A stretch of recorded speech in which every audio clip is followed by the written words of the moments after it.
Welcome here, and we're here for another edition of the Callahan Connection, and I'm very happy today to have my good friend Jay Gormley. Jay, thank you for being here today. Thank you, Bill. And Jay and I have known each other for, I think, 30-something years, gotta be. Yes, sir.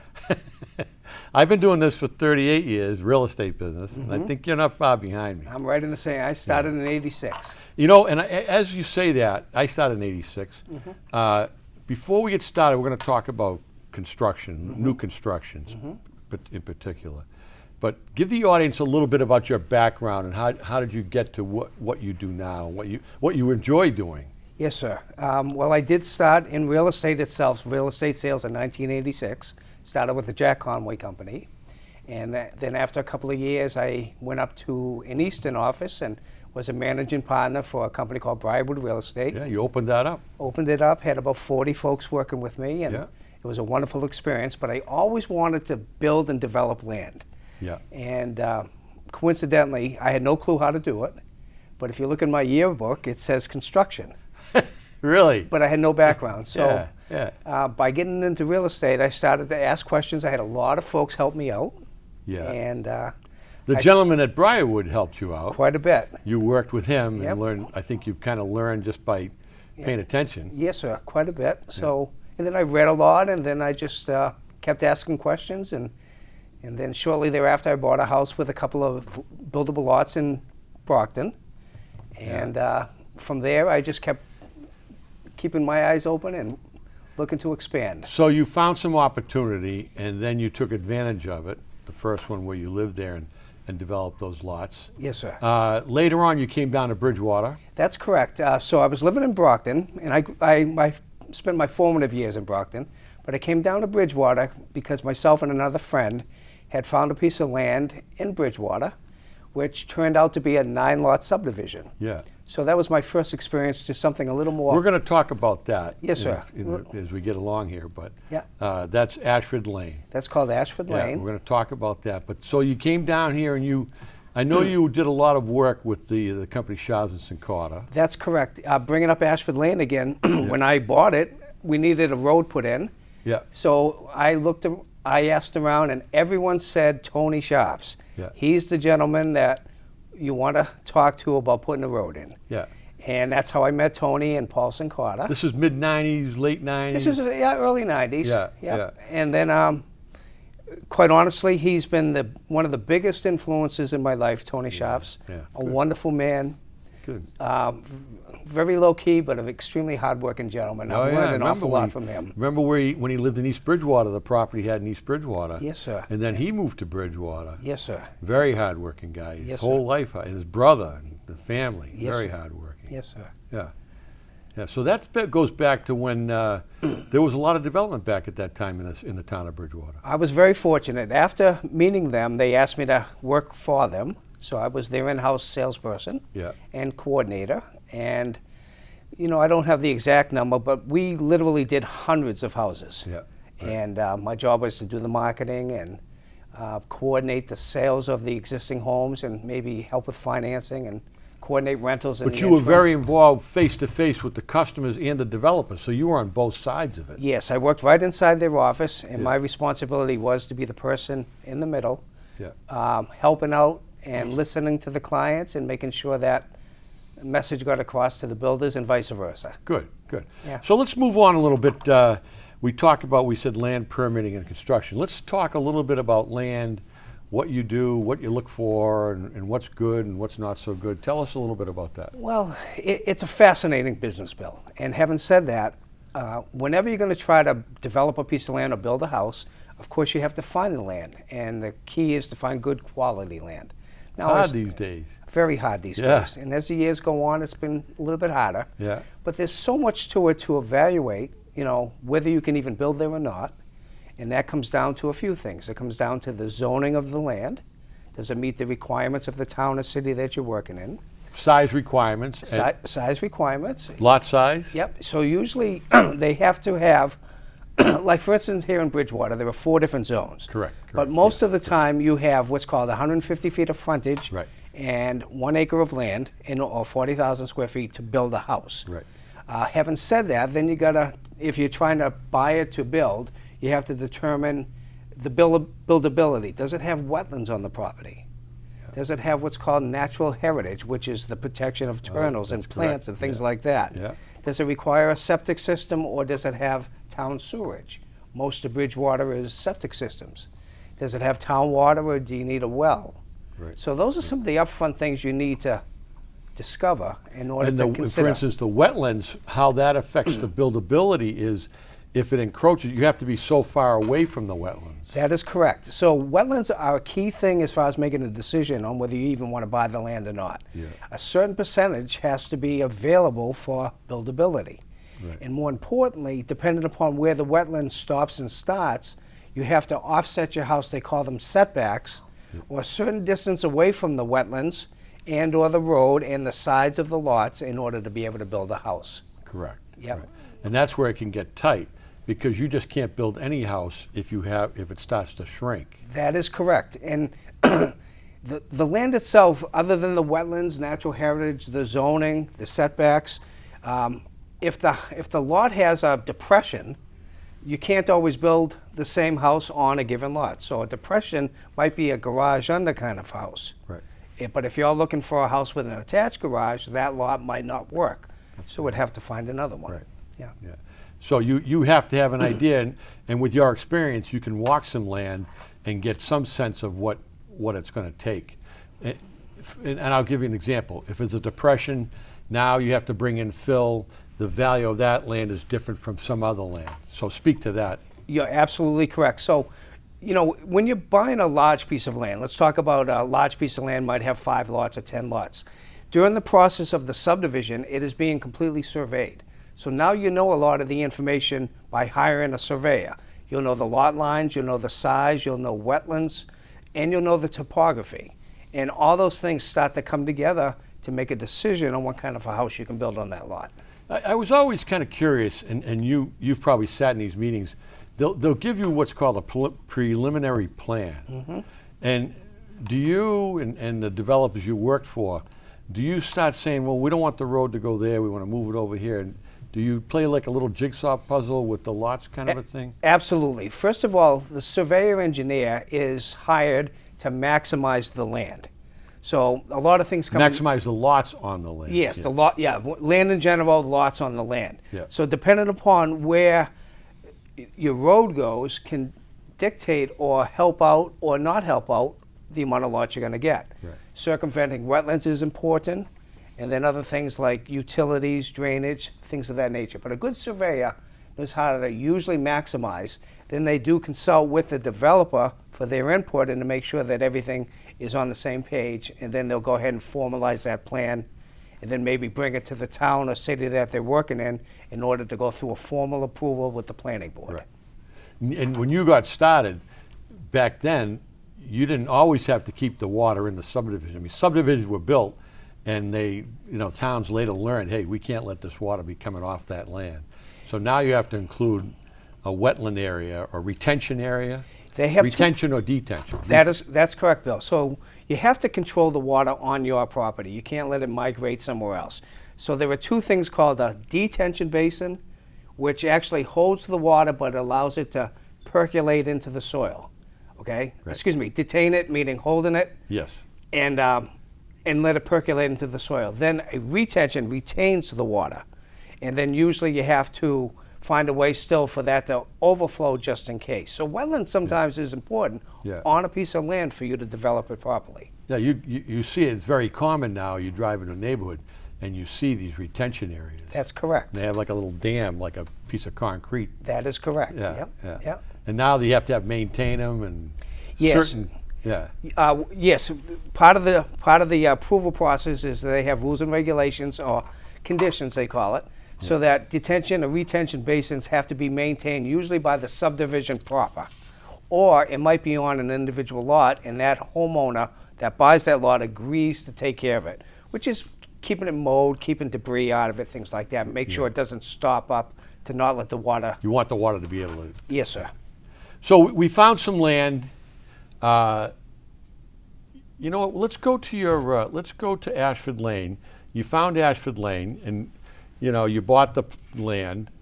and that was a story in itself. But let's talk about permitting, because that's our second thing.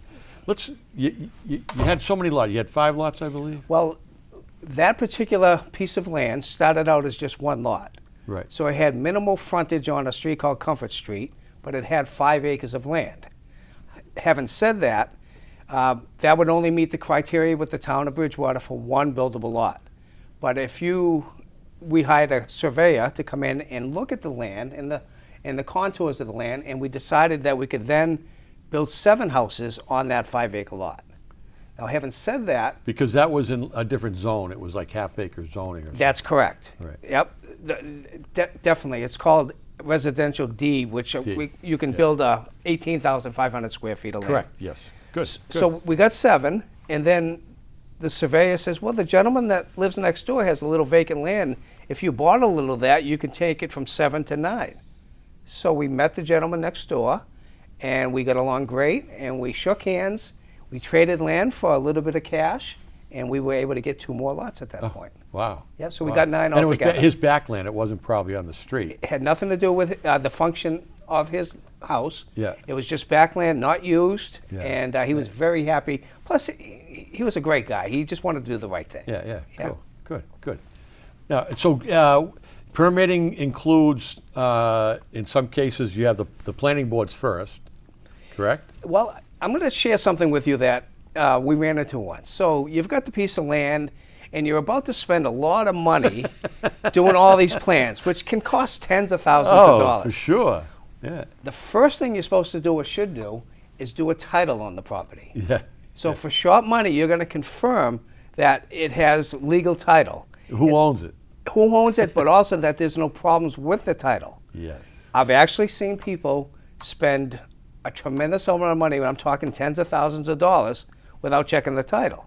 They spent all that money, went through the whole process, and then found out for $300 to $500 they could have. Very true. And they lost a lot of money because of that one little. So that's where I would start, with a piece of land. Having said that, do you research the titles, or do you have someone do it for I you? do a little homework online, but I'm not an attorney. Yeah, so we would so always hire an attorney. You hire a guy to do it for you. to do it properly. Yeah, good. So having said that, you've got a surveyor now, like we've talked about, that identifies the perimeter of the land. They decide what's the highest and best use for the maximum amount of lots, create the roadway on paper, along with utilities, water, sewer. If it's in a septic system area, Ashford Lane was septic, correct? yes. So you have to do what's called perk test, Yeah. and that's going to prove the ability to build a house and have a septic system. And the size of the house is dependent upon the permeability of the soils. Right. We were very lucky there was a sand pit. Yeah. So it was a wonderful piece of. Right. And then, so you get all the plans done, and then you bring it to the town of Bridgewater, in this case, and usually meet with them first, and they'll review it. And if everything looks good in theory, you bring it to the next step, which is the actual planning board. Yeah. And that could be a series of meetings in order them to review it, make sure everything's accurate per their rules and regulations. Yeah. And if everything goes well, in a meeting or 2 or 3, they approve the property, and now you have the permission to consider starting to build the subdivision out. Okay. So a couple things. Go back. Perk test includes not only what the water percolates, but it also includes the soils. That's correct. Which they changed back in the 90s to call modeling. You're correct, Bill. So a perk test is interesting. You hire usually a backhoe or an excavator, and you dig a hole that might be maybe 10 feet long, maybe about 4 feet wide, and it could be 10, 12 feet deep. What you're looking for is the composition of the soils. Right. So if you can picture sand at a beach and you pour water in it, it sucks right in. So that means it's going to percolate well. Having said that, you're also looking at the hole itself and look at the layers of material. Yeah. So where's the sand? Way at the bottom, or? Yep. Where's the sand? Is there clay? Because clay holds water in. Yeah. And you're also now looking for water either in the hole standing or what they call modeling that you just brought up. Modeling is interesting because you've got a piece of land that you've never developed before. Modeling it might be what's called a rust line. Yes. So if you can picture a line with rust on it, Yeah. and the hole could be 10 feet deep, but that rust line could be 2 feet deep. Yeah. Having said that, that means in the history of that earth, or that land, the water came up and settled there enough Yeah, good. to create that line or modeling line. Yeah. So that's the point where you usually have to begin to develop and draw a plan for a septic system. How high the water can go. That's correct. So Yeah. you know it's been there, in millions of years it came up to there. Yeah. So now you have to usually go 4 feet minimum or more above that with the bottom of your system. Yeah. So this Right. is why it's so crucial to know that information. So as you start to develop it, you know if you're going to have to bring in the fill that you're talking You have about. to remove and replace. Sometimes you do. Which you talk to those guys with those backhoes, and they say that's very expensive. Yes, sir. Today, very expensive bringing that soil in. Yes, sir. And getting it out. Taking it in, taking it out, it's an extremely expensive, not only the material itself, but the trucking, the fuel, things of that nature. I had one guy real quick on a septic system, and it was here in Bridgewater, and the houses were a mile apart. Mm-hmm. And one septic system was $16,000, the other one was $37,000. Yes, sir. Had a pump in the front to get the water and to get the sewer to the backyard, remove and replace, I don't know how many truckloads. Yes, sir. Yep. So we'll go back to permitting. You get through this, the planning board. So sometimes people will ask for waivers in a planning board. Sidewalks, usually it's sidewalks on both sides, granite curbing, street lights, those types of things. Did you have to deal with that? Yes, we did. So you've got definitive rules you're supposed to follow. But let's say that you don't really need 2 side lots, one will do. So you can ask for what's called a waiver at the time of your approval process. And usually they might grant something like that, maybe not. The other thing you brought up is granite curbing. Very expensive. But if you could find a way to satisfy the planning board with alternatives, might be what's called like a berm, will save a lot of money as well. Those kinds of things. Right. Yep. Right. And underground utilities versus above ground utilities. Yes. expensive. Underground is much more expensive. Yeah.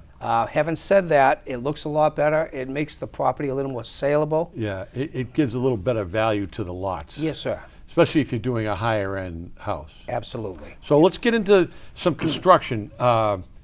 We talked earlier, and the ideal house is a colonial. I had one guy tell me a square house is the best because it's, it fits. But From a financial point of view, Yes. he is correct. So when you build a house, usually it's a square foot cost, but that has so many variables because you don't know what the ingredients are going to be in that square foot cost. Having said that, Yeah. if you build a colonial, Yeah. you've got a smaller foundation and a smaller roof, which are the 2 most expensive Right. portions of it. And by building a 2-level house or second story, you're minimizing the foundation and the roof, so you're saving money there. As converse to a ranch for the same square footage, you're creating more foundation, more roof, more concrete, more roof. and it definitely is more expensive. Right. Yep. So you started when you were doing Shavs and Carter in the early to mid 90s, and you were doing 2636 colonials with a 2-foot bump out, 2-car under. That's correct. And now look at what we're building. Yes, sir. 2,500, 3,000 square feet, family room, big garages. I mean, can you believe the difference in the type of construction? Well, I think, the way I look at it sometimes is back then it was enough to meet the normal needs of a normal average family. Yeah. But today, I think people look at things a little differently and they want something a little bit grander, a little more space. And I think a lot of people are able to afford more, but the prices honestly are getting up there now. Yeah. But it was, back then we started out maybe selling that same house for $189,000. That house today might be in the 600s, 700s or more. I have a client buying the same house in Middleborough, 770, It's amazing. with some extras, a few extras, Yeah. not many, but Yeah. the same house you built for the 200, 225. Yep, but 225 sticks in my head for some Yeah, reason. but that was a long time ago.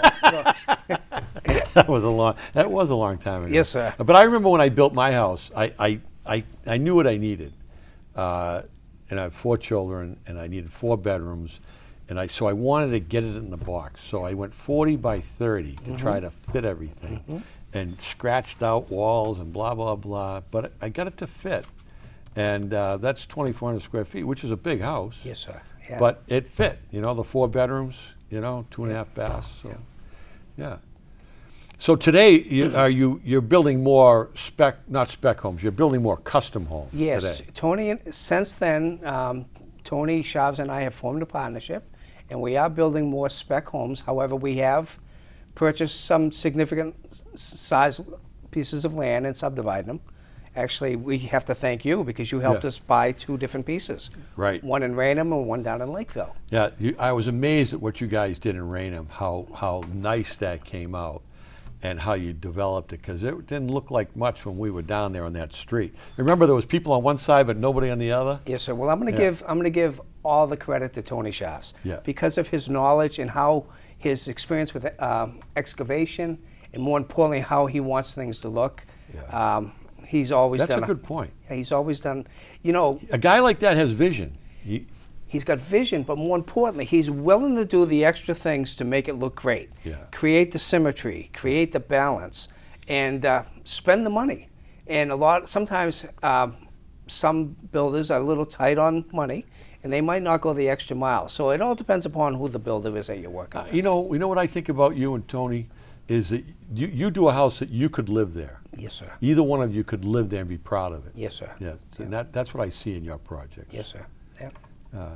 So tell me, you know what, I want to go to just go off this because this audience, you know, somebody may have an opportunity to buy new construction, like I told you, the couple I'm working with. Give us some things that people should, if they get into that position, give us some warnings or things to think about, how to be prepared if you're going to be buying a house from Jay Gormley. Well, I think, you know, on the first meeting, you want to listen. You want to understand their wants and their needs, especially. Then, more importantly, you have to ask them to help themselves by getting financing approval. Yes. Know what their affordability is. Now, sincerely, the clients might be able to afford this, but they really only want to spend this. And that's good to know before you start the process. Correct. So that they stay within their budget, and a good builder can guide them to stay within their budget and build a house that meets those budget and their housing needs. But you and I both know that you're talking to Jane and Bill, and they promise, I'm going to stay in the budget. I'm going to stay in the budget. And first thing you know, well, we want to take some more trees down, and then we want to add something. You know that happens. Right. In fact, I was taught by a bank, said, well, you know you're going to be 10% over budget. Yes, sir. Yes, So be prepared. Yes, Prepared. sir. So how do you, once they start doing that, or they're kind of getting a little bit heavy. Well, because they haven't picked out the ingredients of the house yet, but if we could Yes. start. So in the beginning, you would choose a lot, you would choose a size of house and a style of house, and have a rough idea, ballpark, what that house will cost. Correct. Having said that, what we have normally done is had them pick out most of the things that they need to pick out Oh, before you start? before we start. Oh, Now, good idea. sincerely, again, Tony showed me this, that he could build a house back in the day, 90 days, start to finish. Yes. But the client had everything picked out, so we're not scratching our heads on what to put in next. We got it all laid out. And we do that with the clients as well, so we give them a chronology. You had your own cabinet guys. You had your own Absolutely. fixture guys. Yeah. Absolutely. Yeah. They gave plumbers. They gave them great fair prices, Yeah. custom service, and more importantly, the same contractors, for the most part, have been with the firm close to 20 or 30 years. Right. They all know each other. You had them from one house to the next. They went One- right down the street. One house to the other. Yeah. Yep. And by having all the selections picked out, then we know that once we start the house, we can just make it happen. So even they might go over a little bit, but you always kept it within reason because you're a good communicator. Well, You communicate very well with people. If they, in the beginning, before they start the house, we would have a spec sheet back in those days. Yeah, right. And it You would still have it. Yeah, and it would have an allowance, and we'd have them go meet with the cabinet person, and they would see what's available for that allowance amount, and a lot of times they might stay right within the budget. Others, like you said, might go over a little bit, but they're going to know that in the beginning. Yeah. And we'll have that discussion and understand how that's going to be paid for, either through the bank or outside the closing It's just a matter of You know, back then we didn't have the choices. It was the countertops were, you know, they weren't granite. yes, sir. And there was two kinds of kitchens, Yes, you sir. know, light oak or dark oak or Yep. something like that. Yep. And the appliances were electric stove. Yes, sir. Yeah. Now that's a granite countertop, guys, everywhere. The backsplashes, name all the things. The appliances, what people spend on appliances today. The choices are phenomenal. Oh, you know, boy, oh you boy. got chlorine, you got granite. You've got so many ability to customize it yourself. And I'm going to give a little insight.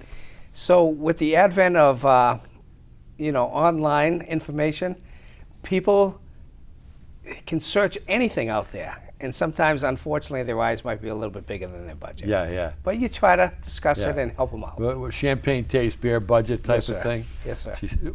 Do you ever watch that show, HGTV? I Do you have customers that come in and say, hey, I saw this? all the time, all the time. Well, we just had a good show because you admitted that bugs you as much as it bugs me. It doesn't bug us. The thing is It that bugs me. the thing is that we understand where they're coming from. Yeah. But having Yeah. said that, it's just a matter of whether it's in their budget or not. Yeah, tearing down walls and opening that and doing this and doing that. And, Yes, sir. You know, make the basement, Yes, sir. Yeah. it's very expensive. Yep. You know, Yep. doing it upstairs is one thing. You go down the basement, adds to the cost. Yes, sir. Well, that's good. So we touched on our land, our permitting, and our construction. Mm-hmm. You sign a contract and you give them a date to move in. Well, yes. The answer is yes. Christmas? The answer is yes. But I'll give you an insight to something. Tony and I did a small subdivision called Winterberry Lane here in Bridgewater, which is a 4-lot subdivision.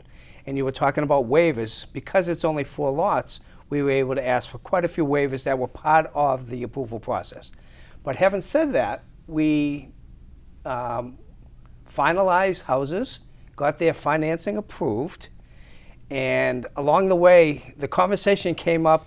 I think they might have asked a question, and we might have said something like, there's nothing we haven't seen. And what happened the next day? COVID hit. Oh, And I say that respectfully because COVID, just shut everything down. yeah. And not only did it shut down people working, but also the supply chain of materials Yeah. really caused a problem. So in this case here, we had difficulty meeting the contract date, but the folks understood. Yeah. And then quite honestly, Geez, even something as simple as a electrical box and meters and things like that. they're very hard to get now. And right now, because of some of the requirements by the town and the stretch energy code and things of that nature, even where we could build the average house with a 200 amp service, now they're going up to 400 amps to accommodate certain things. Well, this has been great, and you and I talk a lot about it. I'm going to give you a little kudos. Jay calls me every other week or 2 or 3 weeks, checks in on me. How can I help? How can I help? And you've done that for a lot of people. You've helped a lot of people. So it's been very nice having you as my guest here today on the Callahan Connection. And call my friend Jay Gormley if you have questions about new construction. Sounds good. And Thanks so much. I'm going Thank to you for being encourage here. everyone to call you as well, because you're a wonderful representative, Bill. Yeah, thank you. Thank you. It's been a pleasure. Thank you, sir.